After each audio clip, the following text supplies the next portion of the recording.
उस विनाशकारी ताकत को देखकर कांग की आंखों में ठंडी संतुष्टि झलक उठी। लेकिन तभी एक नया खतरा तेजी से उनकी तरफ बढ़ रहा था। स्कार किंग शिमो को अपने काबू में लेकर ईवी लोगों की धरती पर पहुंच चुका था। जहां जहां वे गुजरते वहां सब कुछ बर्फ में जम जाता। बाहर से ये सब देख रहा छोटा बंदर घबराकर कांग को चेतावनी देता है कि स्कार किंग की सेना तेजी से करीब आ रही है। कांग समझ चुका था कि वह इस दुश्मन को अकेले नहीं रोक सकता। उसे चाहिए था एक ऐसा साथी जिसकी ताकत पूरी दुनिया को हिला दे, और वो था गॉडजिला। लेकिन गॉडजिला कभी अपनी मर्जी से खोखली धरती में नहीं आएगा। कांग को खुद उसे नीचे लाना होगा। बिना समय गंवाए वह पोर्टल की तरफ छलांग लगा देता है। अचानक आसमान कांपने लगता है। पिरामिडों के पास जमीन फट जाती है और नीली ऊर्जा धरती को चीर देती है। अगले ही पल कांग इंसानों की दुनिया में पहुंच जाता है। लोग डर कर भागने लगे, लेकिन कांग का ध्यान सिर्फ गॉडजिला पर था। उधर गॉडजिला भी उसकी मौजूदगी महसूस कर चुका था। उसकी आंखों में सीधा गुस्सा दिखाई देता है। कांग उसे चुनौती देता है और गॉडजिला दहाड़ते हुए पूरी रफ्तार से उसकी तरफ दौड़ पड़ता है। उसके रास्ते में आने वाली हर चीज टूटती चली जाती है। अब शुरू होता है असली खतरा। कांग लड़ाई नहीं चाहता था, लेकिन गॉडजिला के लिए घुसपैठिया मतलब दुश्मन।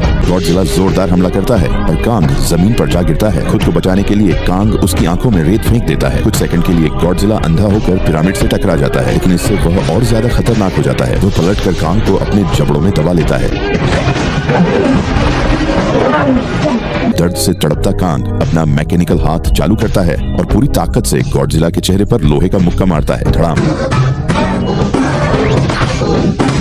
कांग मौका देखकर गॉडजिला की विशाल पूंछ पकड़कर उसे पोर्टल की तरफ घसीटने लगता है, लेकिन तभी गॉडजिला अपनी नई गुलाबी एटॉमिक शक्ति छोड़ देता है। भयंकर विस्फोट से कांग हवा में उछल जाता है। धुएं के बीच गॉडजिला फिर हमला करता है और कांग को जमीन पर दबा देता है। अब वह अपना आखिरी हमला करने ही वाला था कि अचानक आसमान से सफेद रोशनी की एक किरण उस पर गिरती है। एक रहस्यमयी विशाल पतंगा जैसी शक्ति सामने आती है। यह वही प्राणी था जो कभी गॉडजिला का सबसे करीबी साथी था। वह गॉडजिला को सच्चाई समझाती है कि कांग दुश्मन नहीं बल्कि मदद मांगने आया है। आखिरकार गॉडजिला शांत हो जाता है। अब दोनों दैत्य अपनी लड़ाई खत्म कर असली दुश्मन स्कार किंग और उसकी विनाशकारी सेना का सामना करने के लिए तैयार हो जाते हैं।